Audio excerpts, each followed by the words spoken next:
अस्सलामुअलैकुम।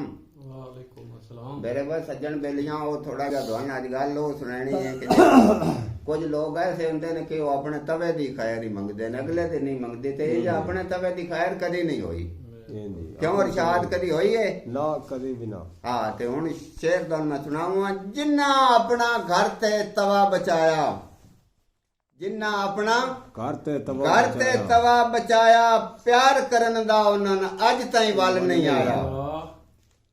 अकरम कादरी ओ प्यार भी उत्थे ही करदे रहे ने जिथे उन्हां ने पक्का पकाया नजर ही आया। वाह जी वाह। अगे दूसरा शेर है, जिन्ना अपना घर ते तवा बचाया, कोई नहीं उन्हां राज इश्क दा पाया।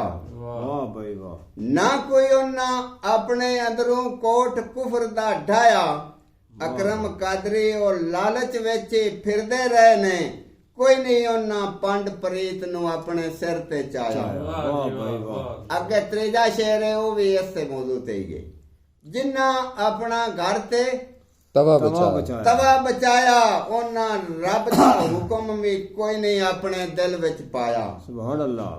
सोने सरकार दा दसिया उन्हां कोई नहीं सबक पकाया।